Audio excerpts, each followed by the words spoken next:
అండి అందరికీ ఈరోజు మనం నేర్చుకోబోతున్నవి ఎన్ఈపి 2020 ఎన్ఈపి 2020 అలాగే ఎన్సిఎఫ్ 2005 గురించి అలాగే ఆర్టీ యాక్ట్ గురించి బేసిక్ ఇన్ఫర్మేషన్ అనమాట. ముఖ్యమైనటువంటి అంశాలు టెట్కి అయితే మాత్రం వీటి నుంచే బిట్స్ ఎక్కువగా రిపీట్ అవుతున్నాయి. చివరి వరకు చూడండి. ఇక్కడ ఎన్ఈపి చూస్తే ఇక్కడ కొన్ని ఇంపార్టెంట్ బిట్స్ అనేటటువంటి ఉన్నాయి. ఒకసారి చూద్దాం. ఇక్కడ చూడండి, ఉపాధ్యాయులు పిల్లల జ్ఞానాభివృద్ధి కోసం చేసేటటువంటి ఎలాంటి ప్రయత్నాన్నైనా అది పాఠ్య ప్రణాళికలో భాగమవుతుంది అని తెలియజేసిన వారు ఎన్సిఎఫ్ 2005. పౌరశాస్త్రం అనే పదాన్ని తొలగించి సాంఘిక రాజకీయ శాస్త్రంగా మార్చినటువంటి కమిటీ ఏది అంటే ఎన్సిఎఫ్ 2005. ప్రస్తుత పాఠ్యపుస్తకాలలో ఇతివృత్త విధానాన్ని సిఫార్సు చేసినది ఎవరు అంటే ఎన్సిఎఫ్ 2005. ఏపీఎస్సిఎఫ్ 2011 కూడా కొనసాగించమని చెప్పింది. ప్రస్తుత పాఠ్యపుస్తకాలు ఏ విధానంలో ఉండాలని ఏ ఉపగమాలను అనుసరించాలని ఎన్సిఎఫ్ సూచించింది అంటే సమ్మిళిత విధానం, ఇతివృత్త విధానాన్ని ఎన్సిఎఫ్ సూచించింది. 2005 ఎన్సిఎఫ్ 2005 పాఠశాల విద్యా బోధనా పద్ధతిలో నూతన విధానాలకు తెరతీసిందనమాట. సమస్యాధారిత ఉపగమంను సూచించినటువంటి కమిటీ ఏది అంటే ఎన్సిఎఫ్ 2005.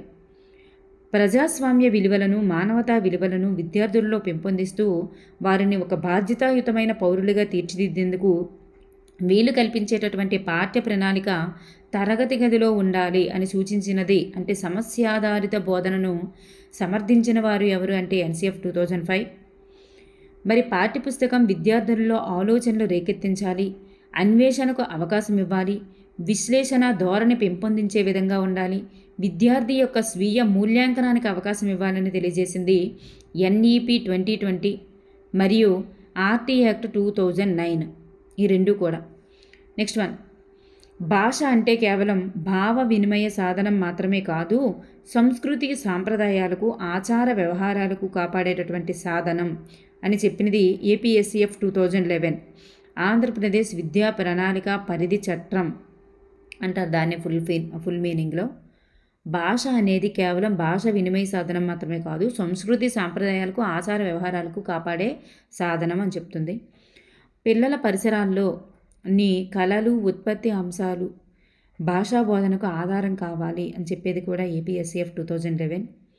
తెలుగు పాఠ్యపుస్తకం రూపకల్పన యొక్క ముఖ్య ధ్యేయం ఏదంటే తక్కువ పాఠ్యాంశాలు, లోతైన అవగాహన, సరళమైన భాష. నూతన తెలుగు పాఠ్యపుస్తకాల రూపకల్పనలో మౌలికమైనటువంటి అంశాలు ఏంటంటే మానవత్వపు విలువలు పెంపొందించడం, పిల్లల భాషకు ప్రాధాన్యత ఇవ్వాలి, స్థానిక సంస్కృతి సాంప్రదాయాలకు సముచిత స్థానాన్ని కల్పించాలి అనేది తెలుగు పాఠ్యపుస్తకం యొక్క రూపకల్పన ముఖ్యాంశాలు. బాలలందరికీ అత్యున్నత ప్రమాణాలతో కూడినటువంటి విద్యను అందించాలి, సమాన విద్యావకాశాలను కల్పించడం ద్వారా సుస్థిరాభివృద్ధిని సాధించాలి, భారత సమాజాన్ని అద్భుతమైనటువంటి జ్ఞాన సమాజంగా తీర్చిదిద్దాలి.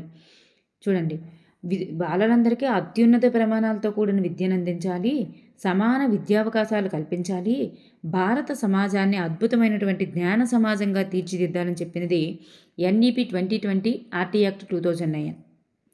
నెక్స్ట్ వన్, పరిసరాల విజ్ఞానం 1, 2 రెండింటినీ సమైక్యంగా పరిసరాల విజ్ఞానంగా చదవాలని సూచించిన వారు ఎన్సిఎఫ్ 2005.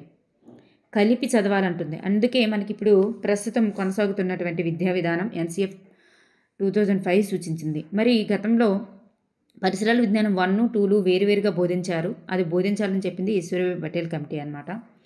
పాఠ్యపుస్తకం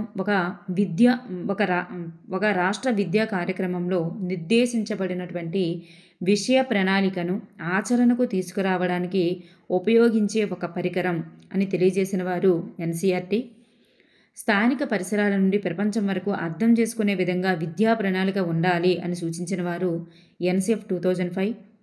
జాతీయ విద్యా విధానం ఏర్పాటైన సంవత్సరం ఏది అంటే ఎన్పిఈ 1986. విద్యా విధానానికి 10 మౌలిక సూత్రాలను సూచించిన కమిటీ ఏది అంటే దేశమంతటా ఒకే మౌలిక ప్రణాళిక ఉండాలి అని సూచించింది ఎన్పిఈ 1986. 80% పాఠ్య ప్రణాళిక దేశమంతటా ఒకే విధంగా ఉండి మిగిలిన 20% పాఠ్య ప్రణాళిక స్థానిక అవసరాలకు అనుగుణంగా ఉండాలని చెప్పింది కూడా ఎన్పిఈ 1986.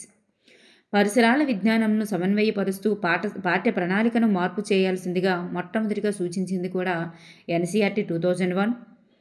రాష్ట్ర సిలబస్కు సంబంధించి రాష్ట్ర స్థాయిలో పాఠశాల స్థాయి పాఠ్యపుస్తకాలను రూపొందించడం, అభివృద్ధి పరచడం ఏ సంస్థ ఆధ్వర్యంలో జరుగుతుంది అంటే ఎస్సీఆర్టీ ఆధ్వర్యంలో జరుగుతుంది.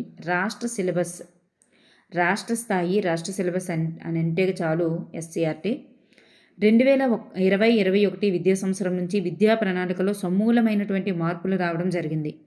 ఏ సంవత్సరం నుంచి అంటే 2020-21 నుంచి. అది ఏంటి అంటే సెమిస్టర్ విధానాన్ని ప్రవేశపెట్టారు. పాఠ్యపుస్తకాలు ద్విభాషా విధానంలో రూపొందించడం జరిగింది. ఇతివృత్త విధానాన్ని కూడా తీసుకొచ్చారు. చాలా చాలా ఇంపార్టెంట్ అయినటువంటి బిట్ అనమాట ఇది. సెమిస్టర్ విధానాన్ని ప్రవేశపెట్టారు. పాఠ్యపుస్తకాల ద్విభాషా విధానంలో రూపొందించారు. ఇతివృత్త విధానాన్ని కూడా తీసుకురావడం జరిగింది. నెక్స్ట్ వన్ ఎన్పిఈ 1920 చూడండి. ఎన్ఈపి 1920 నేషనల్ ఎడ్యుకేషన్ పాలసీ 2020 అనమాట. భారత జాతీయ విద్యా విధానం అని కూడా అంటాం దీన్నే. మరి ఇది ఎన్నవది అంటే 3వది. ఫస్ట్ది 68, సెకండ్ది 86 రివర్స్ అనమాట. థర్డ్ది 2020. మానవ వనరుల అభివృద్ధి మంత్రిత్వ శాఖ జాతీయ విద్యా విధానాన్ని రూపొందించడానికి డాక్టర్ కె కస్తూరి రంగన్ అధ్యక్షతన ఈ కమిటీని ఏర్పాటు చేయడం జరిగింది. ఈ కమిటీని 2017 జూన్లో ఏర్పాటు చేస్తే నివేదిక అనేది 2019 మే 31న సమర్పించింది. జూలై 20న ఆమోదం కేంద్ర క్యాబినెట్ అనేది ఆమోదం తెలిపింది. ఈ విద్యా విధానంలో భారీ మార్పులు తీసుకువచ్చిందనమాట. ఈ విధానం అనేది విద్యా విధానంలో భారీ మార్పులను తీసుకువచ్చింది. మానవ వనరుల అభివృద్ధి మంత్రిత్వ శాఖ పేరును విద్యా మంత్రిత్వ శాఖగా మార్చడం జరిగింది. పాఠశాల స్థాయి నుంచి కళాశాల స్థాయి వరకు కూడా భారతీయ విద్యా వ్యవస్థలో అనేక మార్పులను ప్రవేశపెట్టే లక్ష్యంతో కేంద్ర మంత్రివర్గం అనేది ఎన్ఈపి 2020కి ఆమోదం తెలపడం జరిగింది. భారతదేశాన్ని గ్లోబల్ నాలెడ్జ్ సూపర్ పవర్గా మార్చడం అనేది దీని లక్ష్యం. గ్లోబల్ నాలెడ్జ్ సూపర్ పవర్గా మార్చడం దీని లక్ష్యం. ఈ కేబినెట్ ఆమోదం ఈ కొత్త విద్యా విధానం స్వాతంత్ర్యం తర్వాత ఇండియాలో విద్య యొక్క ఫ్రేమ్వర్క్లో 3వ అతిపెద్ద పునరుద్ధరణ 3వది అనమాట. చెప్పాను కదా, ఫస్ట్ది 1968, సెకండ్ది 1986, థర్డ్ది 2020. ఇంతకుముందు 2 విద్యా విధానాలు వచ్చాయి, 68, 86. మరి భారత రాజ్యాంగంలో పేర్కొన్నటువంటి విధంగా 14 సంవత్సరాల లోపు గల ప్రతి బిడ్డకు కూడా నిర్బంధ విద్యను అందించాలని ఈ విద్యా విధానం కూడా పేర్కొంటుంది. మెరుగైన శిక్షణ అందించడం, ఉపాధ్యాయుల అర్హతను మెరుగుపరచడం. చూడండి, మెరుగైన శిక్షణ అందించడం, ఉపాధ్యాయుల అర్హతను కూడా మెరుగుపరచడం కూడా లక్ష్యంగా పెట్టుకుంది. ఇది భారతదేశంలో 21వ శతాబ్దపు విద్యా విధానాన్ని తెలియజేస్తుంది. విధానాన్ని ప్రతి విద్యార్థి యొక్క సృజనాత్మక సామర్థ్యాల అభివృద్ధిని నొక్కి చెప్పిందనమాట. దీని యొక్క సూత్రాలు ఏంటంటే వశ్యత, సంభావిత అవగాహన, బహుళ క్రమశిక్షణ విద్య, విమర్శనాత్మక ఆలోచన, నైతిక విలువలు, బలమైన ప్రభుత్వ విద్యా విధానం, మరి అభ్యసనకు గుండె వంటి ఉపాధ్యాయులు, సబ్జెక్టు కరికులర్ ఎక్స్ట్రా కరికులర్ మధ్య కఠినమైన విభజనలు లేవు. ఇలాంటివన్నీ కూడా మరి చెప్పింది. మరి వీటి యొక్క లక్షణాలు చూసుకుంటే ప్రస్తుత విద్యా విధానం ఎదుర్కొంటున్నటువంటి ఈ క్రింది సవాళ్లను పరిష్కరించడానికి ఒక విద్యా విధానాన్ని సమర్పించడం జరిగింది. నాణ్యత, స్తోమత, ఈక్విటీ, యాక్సెస్, జవాబుదారీతనం అనేవి వీటి యొక్క లక్షణాలు. ఉపాధ్యాయ శిక్షణను బలోపేతం చేయడం, పరీక్షా విధానాన్ని సంస్కరించడం, బాల్య సంరక్షణ మరియు విద్య యొక్క నియంత్రణ ఫ్రేమ్వర్క్ను పునర్నిర్మించడంపై దృష్టి పెంచడం అనేది వీటి యొక్క లక్ష్యాలు. విద్యలో ప్రభుత్వ పెట్టుబడి పెంపు, ఎన్ఈసి అంటే నేషనల్ ఎడ్యుకేషన్ కమిషన్ ఏర్పాటు చేయడం, వృత్తి మరియు వయోజన విద్యపై దృష్టి సాధించడం, సాంకేతిక వినియోగాన్ని కూడా బలోపేతం చేయాలనే లక్ష్యాలుగా పెట్టుకుంది. 3 నుండి 18 సంవత్సరాల మధ్య ఉన్నటువంటి వయస్సు ఉన్న పిల్లలందరికీ కూడా ఆర్టీఈ కవరేజీని అనుమతిస్తుంది. 8వ తరగతి వరకు ఉచిత పిల్లల నిర్బంధాన్ని తొలగించాలని సూచించిందనమాట. 5+3, 3+4 అనే నమూనాని ఎన్ఈపీని సిఫార్సు చేసింది. మరి తెలుసు కదా, ఒకసారి చూసుకోండి. పునాది దశ, సన్నాహక దశ, మధ్యస్థ దశ, మాధ్యమిక దశ. మరి ఫౌండేషన్ స్టేజ్లో మనకి LKG, UKG, nursery, first, second classes వస్తాయి. సన్నాహక దశకి 3rd, 4th, 5th క్లాసెస్. మరి ఇక్కడ మనం చూసుకున్నట్లయితే ఇయర్స్ ఇక్కడ 3తో స్టార్ట్ అవుతుంది. 3rd to 8 అనేది ఫస్ట్ స్టేజ్లో ఉంటుంది. Second stage 8 to 11, third stage 11 to 14, next 14 to 18 ఇట్లా వస్తుంది. అంటే 3 నుంచి 18 ఇయర్స్ వరకు వస్తుందన్నమాట. 3 ఇయర్స్ నుంచి 18 ఇయర్స్ వరకు ఎన్ఈపీ అనేది కొనసాగుతుంది. మరి పరీక్షా సంస్కరణలు చూసుకున్నట్లయితే 3, 5, 8 తరగతుల్లో రాష్ట్ర జనాభా గణన పరీక్షలు ఉండాలి. 10వ తరగతి బోర్డ్ ఎగ్జామ్స్ నైపుణ్యాలు, కోర్ కాన్సెప్ట్లు, ఉన్నత ఆలోచనలు, సామర్థ్యాలను పరీక్షించే విధంగా ఉండాలని చెప్తుంది. 9th నుంచి 12th క్లాసెస్ విద్యార్థులు తప్పనిసరిగా ఒక వృత్తి విద్య పొందాలని చెప్తుంది. త్రిభాష విధానాన్ని కూడా కొనసాగించాలని సూచించింది. బాలల విద్యను 3 సంవత్సరాల నుండి 8 సంవత్సరాల వరకు ఏర్పడే విద్యకు ప్రాధాన్యతను కూడా గుర్తిస్తుందన్నమాట. ఈ విధంగా 2020 గురించి చూసుకున్నట్లయితే 1976లో చూడండి, 1976లో 42వ రాజ్యాంగ సవరణ చేసి శ్రీమతి ఇందిరాగాంధీ ప్రభుత్వం రాష్ట్ర జాబితాలో ఉన్నటువంటి విద్యను ఉమ్మడి జాబితాలో చేర్చింది. ఉమ్మడి జాబితాలో చేర్చినటువంటి సంవత్సరం 1976, 42వ రాజ్యాంగ సవరణ. అయితే 1986లో రాజీవ్ గాంధీ గారి యొక్క ప్రభుత్వం ఎన్పిఈ 1986ను రూపొందించడం జరిగింది. రాజీవ్ గాంధీ గారి యొక్క ప్రభుత్వం. అయితే 34 సంవత్సరాల తర్వాత 1886 విద్యా విధానాన్ని పునఃసమీక్షించి నూతన విద్యా విధానం ఎన్ఈపి 2020ని తీసుకురావడం జరిగింది. అయితే జేఎస్ఆర్ సుబ్రహ్మణ్యన్ అధ్యక్షతన 2015లో మన విద్యా విధానం కోసం సంప్రదింపులు జరపమని కమిటీ వేయడం జరిగింది. ఎప్పుడు కమిటీ వేశారంటే 2015లో. నెక్స్ట్ 2016లో తగిన సూచనలతో తన నివేదికను సమర్పించింది ఆ కమిటీ అనేది. 2017లో ఇస్రో యొక్క మాజీ చైర్మన్గా పనిచేసి పదవీ విరమణ పొందినటువంటి డాక్టర్ కృష్ణస్వామి కస్తూరి రంగన్ గారి యొక్క అధ్యక్షతన 7 సభ్యులు మరియు 1 కార్యదర్శితో కలిసి కేంద్ర ప్రభుత్వం committee for draft national educational policy అనేటటువంటి పేరుతో కమిటీని ఏర్పాటు చేయడం జరిగింది. ఎవరి అధ్యక్షతన? డాక్టర్ కృష్ణస్వామి కస్తూరి రంగన్ అధ్యక్షతన. 2019 మే 31న 484 పేజీలతో నివేదికను సమర్పించడం జరిగింది. 2020 జూలై 29న కేంద్ర మంత్రిమండలి దానిని ఆమోదించడం జరిగింది. నివేదికను మే 31న సమర్పిస్తే జూలై 29న ఆమోదించడం జరిగింది. నెక్స్ట్ జాతీయ విద్యా విధానం 2020 విధాన పత్రం అనేటటువంటిది 4 భాగాలుగా ఉంది. అది ఏంటి? 27 అంశాలుగా విభజించబడింది. ఈ 4 భాగాలు మరియు 27 అంశాలుగా విభజించబడింది అన్నమాట. ఈ 4 భాగాల్లో ఏమేమి ఉంటాయంటే పాఠశాల విద్య అనేది 1 నుండి 8వ తరగతుల వరకు, అలాగే ఉన్నత విద్య అనేది 9 to 19 తరగతులు కాదు, 27 అంశాలు కదా. 1 నుండి 8 అంశాలు పాఠశాల విద్యకు సంబంధించినవి. ఉన్నత విద్యకు సంబంధించి 9 నుండి 19 అంశాలు. ప్రత్యేక శ్రద్ధ పట్టవలసినటువంటి అంశాలన్నీ 20 నుంచి 24 వరకు. పాలసీ అమలుకు సంబంధించినవన్నీ కూడా 25 నుంచి 27 వరకు అందులో చేర్చడం జరిగింది. 4 భాగాలుగా చేశారు. అయితే 1986 జాతీయ విద్యా విధానం సూచించినటువంటి విద్యా స్వరూపం ఎలా ఉంది అంటే 1986లో సూచించిన విద్యా విధానం 10+2+3 అయితే మరి దీని స్థానంలో 5+3, 3+4 అనేటటువంటి విద్యా స్వరూపాన్ని ఎన్ఈపి సూచించింది. ఈ విద్యా విధానం 4 స్థాయిలుగా ఉంది. 15 సంవత్సరాల విద్యా విధానంగా పేర్కొంటారు. ఎన్ని సంవత్సరాల విద్యా విధానం అంటే 15 సంవత్సరాల విద్యా విధానంగా పేర్కొంటారు. ఎన్ని స్థాయిలు అంటే 4 స్థాయిలు. ఇగోండి 1, 2, 3, 4 స్థాయిలు. అయితే ఈ 4 స్థాయిలు అనేది ఎలా ఉందంటే పునాది దశ, దీనిని బేసిక్ విద్యగా చెప్పారు. పునాది దశ అంటే పిల్లల వయస్సు అనేది 3 నుండి 8 సంవత్సరాల వరకు ఉంటుంది పునాది దశలో. ఈ 5 అనేటటువంటి ఈ 5 అనేదే మనకి ఫస్ట్ది పునాది దశ అనమాట. దీన్ని బేసిక్ విద్య అంటారు. పిల్లల వయస్సు 3 నుండి 8 సంవత్సరాలు ఉంటుంది. తరగతులు అనేవి 3rd క్లాస్ నుంచి ఇక్కడ 3+2గా ఉంటుందన్నమాట. అంటే ఫస్ట్ నర్సరీ, ఎల్కేజీ, యూకేజీగా 3 అని, 2 అనేది 1వ తరగతి, 2వ తరగతి, ఇలాగా nursery, LKG, UKG, 1st, 2nd అన్నీ కలిపి మనకి 5 అనేటటువంటిదిగా విభజించారు. 5 అంటే 5 క్లాసెస్ సంబంధించినది అని అర్థం. ఆ 5 క్లాసెస్ ఏంటేంటి? Nursery, LKG, UKG, 1st standard, 2nd standard. అయితే ఆటలు క్రియల ద్వారా అభ్యసనం జరగాలి అని చెప్తుంది. పునాది దశలో ఎలా జరగాలంటే ఆటలు క్రియల ద్వారా అభ్యసనం జరగాలి. ఇక్కడ హోంవర్క్లు అనేటటువంటివి నిషేధం. హోంవర్క్లు అనేవి పూర్తిగా ఇవ్వకూడదు. ఏ తరగతుల వరకు హోంవర్క్లు ఇవ్వకూడదు అంటే ఫస్ట్ స్టాండర్డ్, సెకండ్ స్టాండర్డ్ లోపు పిల్లల ఎవరికీ కూడా హోంవర్క్లు అనేవి ఇవ్వకూడదు. నెక్స్ట్ వన్ ప్రిపరేషన్ లేదా సన్నాహక దశ. సెకండ్ 3 అనేటటువంటిది ఉంది కదా, 5+3.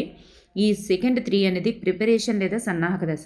ఇక్కడ వయస్సు అనేది ప్రిపరేషన్ దశలో వయస్సు ఎంత అంటే 8 నుండి 11 సంవత్సరాలు. ఇవి కూడా అడుగుతారు బిట్టు. మరి ఇక్కడ తరగతులు ఏవేవి వస్తాయంటే 3rd class, 4th class, 5th class అనేటటువంటివి సన్నాహక దశ లేదా ప్రిపరేటరీ దశకి సంబంధించినవి. ఇక్కడ ఆటలు ఆవిష్కరణల ద్వారా అభ్యసనాన్ని నిర్మించడం.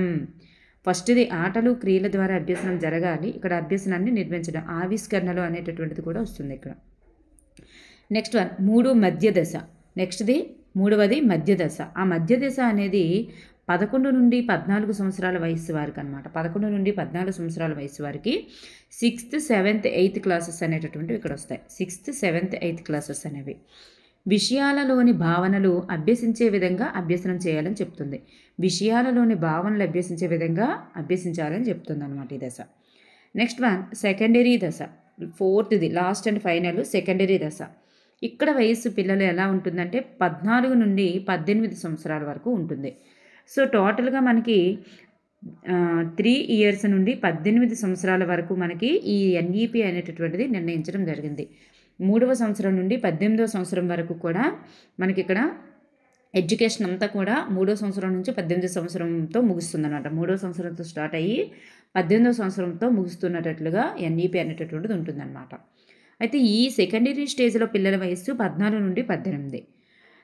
9th, 10th, inter second year వరకు ఉంటుందన్నమాట. జీవనోపాధికి విద్య అనేటటువంటిది విధంగా ఇక్కడ జరుగుతుందన్నమాట. నెక్స్ట్ వన్ మూల్యాంకనం అనేటటువంటిది ఎలా ఉండాలని చెప్తుందంటే పరీక్షల యొక్క ప్రాముఖ్యాన్ని తగ్గించమంటుంది. 10, 12 తరగతులకు మాత్రమే బోర్డు పరీక్షలు నిర్వహించాలని చెప్తుంది. 3, 5, 8 తరగతులకు మాత్రమే వార్షిక పరీక్షలు ఉండాలని చెప్తుంది. 3rd క్లాస్కి, 5th క్లాస్కి, 8th క్లాస్కి మాత్రమే వార్షిక పరీక్షలు ఉండాలని చెప్తుంది. 2025 తర్వాత 9వ తరగతి ఆపై తరగతికి కంప్యూటర్ ద్వారానే మూల్యాంకనం చేయాలని చెప్తుంది.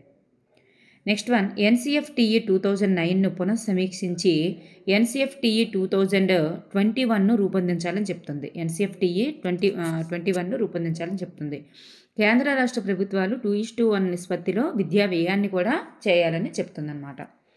నెక్స్ట్ వన్ NCF 2005కి సంబంధించి చూసుకున్నట్లయితే professor Yashpal committee learning without burden భారం లేని అభ్యసనం అనేటటువంటి నివేదిక ఆధారంగా ఎస్పాల్ కమిటీ భారం లేని అభ్యసనం నివేదిక ఆధారంగా NCERT కార్యవర్గం మానవ వనరుల శాఖ మంత్రి అయినటువంటి కపిల్ సిబాల్ సూచనలతో 2004 జూలై 14 నుండి 19 మధ్య సమావేశాన్ని నిర్వహించి NCF 2000ను సమీక్షించి NCFను తయారు చేయాలని నిర్ణయించారన్నమాట.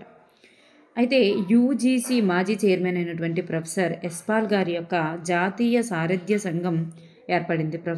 ప్రొఫెసర్ ఎస్పాల్ అధ్యక్షతన జాతీయ సారథ్య సంఘం అనేటటువంటిది ఏర్పడింది అనమాట. ఈయన ఎవరు అంటే UGC యొక్క మాజీ చైర్మన్.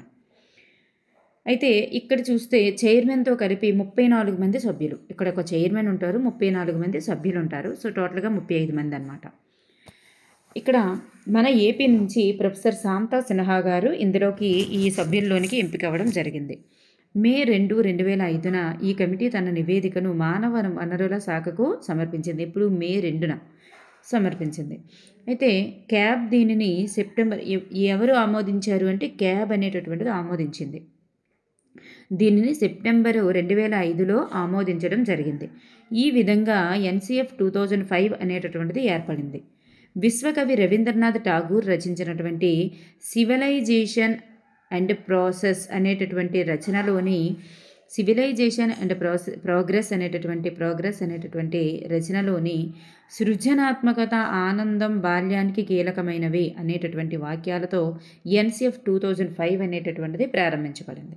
చూడండి, విశ్వకవి రవీంద్రనాథ్ ఠాగూర్ గారు రచించిన సివిలైజేషన్ అండ్ ప్రోగ్రెసెస్ అనేటటువంటి రచనలోని సృజనాత్మకత ఆనందం బాల్యానికి కీలకమైనవి అనేటటువంటి వాక్యాలతో NCF 2005 అనేటటువంటిది ప్రారంభించబడింది. నెక్స్ట్ వన్ NCF 2005లోని 5 అధ్యాయాలు ఉంటాయన్నమాట. అవి ఫస్ట్ అధ్యాయం NCF యొక్క దృక్పథాలను తెలియజేస్తుంది. రెండవది జ్ఞానము అభ్యసనాన్ని తెలియజేస్తుంది. మూడవ అధ్యాయం విద్యా ప్రణాళిక క్షేత్రాలు పాఠశాల దశలు పరిగణనని తెలియజేస్తుంది. నాలుగవది పాఠశాల తరగతి గది యొక్క పరిసరాలను తెలియజేస్తుంది. ఐదవది సంస్థాగత సంస్కరణలను తెలియజేస్తుంది అన్నమాట. ఈ విధంగా దృక్పథాలు, జ్ఞానము, అభ్యసనం, మూడవది విద్యా ప్రణాళిక, నాలుగవది పాఠశాల తరగతి గది, ఐదవది సంస్థాగత సంస్కరణలు. నెక్స్ట్ వన్ మనం చూద్దాం ఆర్టీ యాక్ట్. 86వ రాజ్యాంగ సవరణలో 21A ప్రకరణ ప్రాథమిక హక్కుల ప్రకారం మన రాజ్యాంగం 6 నుండి 14 సంవత్సరాల మధ్య ఉన్నటువంటి బాలబాలికలకు ఉచిత నిర్బంధ ప్రాథమిక హక్కును ప్రసాదించడం జరిగింది. ఏ రాజ్యాంగ సవరణ అంటే 86. దీని రక్షణ కోసం ఆవిర్భవించినదే ఆర్టీఈ యాక్ట్. అయితే ఈ యాక్ట్ బిల్ అనేది 2009 జూలై 20న రాజ్యాంగ సభ ఆమోదించింది. ఆగస్టు 4న వచ్చేసి లోక్సభ ఆమోదించింది. ఆగస్టు 26కు వచ్చేసరికి రాష్ట్రపతి ఆమోదం పొందడం జరిగింది. మరి right of children to free and compulsory education act అనేటటువంటిది 2009 అన్నమాట. ఆర్టీఈ యొక్క ఫుల్ ఫామ్. 6 నుండి 14 సంవత్సరాలు మరియు 1 నుండి 8 తరగతుల వారు ఉచిత నిర్బంధ విద్యను ఒక హక్కు అనేటటువంటిది హక్కుగా పొందవచ్చునమాట. ఆర్టీఈ చట్టం అనేది ఆగస్టు 2009 చట్టంగా గెజిట్లో నమోదు చేయడం జరిగింది. ఎందుకంటే ఆగస్టులో అక్కడ మరి రాష్ట్రపతి ఆమోదం పొందింది కాబట్టి దీన్నే ఆగస్టు చట్టం అని చెప్పేసి అంటారనమాట. 2010 ఏప్రిల్ 1 నుంచి ఈ చట్టం అనేది ఇండియాలో అమలులోనికి వచ్చింది. ఇండియాలో ఎప్పుడంటే ఏప్రిల్ 1 నుంచి అమలులోనికి వచ్చింది 2010లో.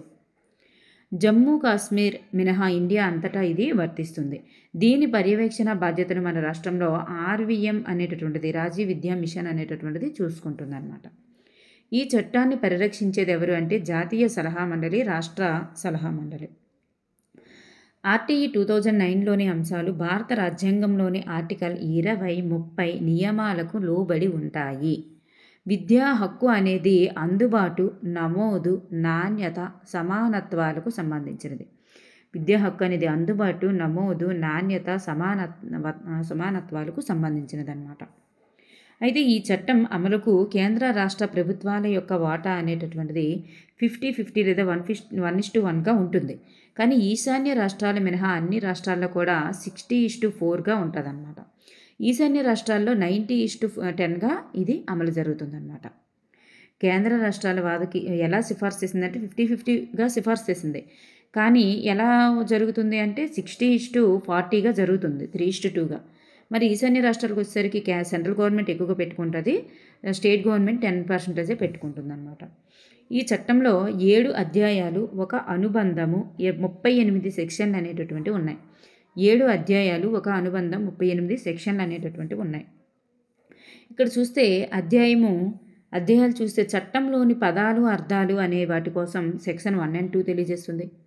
ఉచిత నిర్బంధ విద్యా బాలల హక్కు అనేది 3 నుంచి 5 వరకు. సంబంధిత ప్రభుత్వము, స్థానిక ప్రభుత్వము, తల్లిదండ్రుల యొక్క బాధ్యతలు ఇవన్నీ కూడా 6 నుంచి 11 వరకు తెలియజేస్తుంది. బడులు, టీచర్ల యొక్క బాధ్యతలు అనేటటువంటివి 12 నుండి 28 వరకు తెలియజేస్తుంది. పాఠ్య ప్రణాళిక ప్రాథమిక విద్యను పూర్తి చేయడం అనేది సెక్షన్ 29 నుండి 30 వరకు తెలియజేస్తుంది. బాలల హక్కుల సంరక్షణ అనేది 31 నుండి 34 వరకు. అలాగే వివిధ అంశాలు అనేవి సెక్షన్ 35 నుంచి 38 వరకు తెలియజేస్తాయి అన్నమాట. ఈ విధంగా ఉంటుంది. నెక్స్ట్ మనం చూస్తే నిరంతర సమగ్ర మూల్యాంకనంకి వచ్చేసరికి CCE కంటిన్యూస్ కాంప్రహెన్సివ్ ఎడ్యుకేషన్, నిరంతర సమగ్ర మూల్యాంకనం. విద్యా హక్కు చట్టం 2009 అధ్యాయం 5లోని సెక్షన్ 29లోని సబ్సెక్షన్ 2లో నిబంధనల ప్రకారం ఇది అమల్లోనికి రావడం జరిగింది. అయితే దీన్ని మొట్టమొదటిగా 2009లో CBSE వారు 6 నుండి 10 తరగతుల వారికి అమలు చేశారు. దీన్ని అమలు చేయడం జరిగింది. CCEను ఆంధ్రప్రదేశ్లో 2012-13 విద్యా సంవత్సరం నుండి అమల్లోనికి తీసుకొచ్చారు. ఏ విద్యా సంవత్సరం అంటే 2012-13 విద్యా సంవత్సరం నుంచి అమల్లోనికి తెచ్చారు. CBSE వారు 2017-18 విద్యా సంవత్సరం నుంచి CCEను రద్దు చేయడం జరిగింది. ఈ CCE విధానాన్ని 2017-18 విద్యా సంవత్సరం నుంచి రద్దు చేశారు. నిర్మాణాత్మక మూల్యాంకనంలో 4 రకాల సాధనాలను ఉపయోగిస్తారన్నమాట. నిర్మాణాత్మక మూల్యాంకనంలో 4 రకాల సాధనాలని ఉపయోగిస్తారు. అవి ఏంటి అంటే నిర్మాణాత్మక మూల్యాంకనంలో పిల్లల భాగస్వామ్యం ప్రతిస్పందనలు అనేటటువంటి దానికి 10 మార్కులు 20% కేటాయిస్తారు. రాత అంశాలు 10 మార్కులు 20%, ప్రాజెక్టు పనులు 10 మార్కులు 20%, లఘు పరీక్ష 20 మార్క్స్, అన్నింటికంటే ఎక్కువ లఘు పరీక్షకి 40% మార్కులు అనేవి కేటాయిస్తారు. ఈ విధంగా నిర్మాణాత్మక మూల్యాంకనం జరుగుతుంది. మరి సంగ్రహణాత్మక మూల్యాంకనం అనేది సంవత్సరంలో 2 సార్లు చేస్తారు. వివిధ సబ్జెక్టుల యొక్క విద్యా ప్రమాణాల ఆధారంగా జరిగేదే సంగ్రహణాత్మక మూల్యాంకనం. అయితే భాషలకు వచ్చేసరికి 6 విద్యా ప్రమాణాలు, గణితంకి 5, పరిసరాల విజ్ఞానం 6, విజ్ఞాన శాస్త్రంకి 6, అలాగే సాంఘిక శాస్త్రంకి వచ్చేసరికి 6 విద్యా ప్రమాణాలు అనేటటువంటివి ఉన్నాయన్నమాట. కళలు, సాంస్కృతిక విద్య, ఆరోగ్యము, వ్యాయామ విద్య, పని, కంప్యూటర్ విద్య, విలువల విద్య, జీవన విద్య, వీటన్నిటికీ 4 అనేటటువంటి విద్యా ప్రమాణాలు ఉన్నాయి. ఈ విధంగా జరుగుతుంది. ఇంకొంచెం చూద్దాం.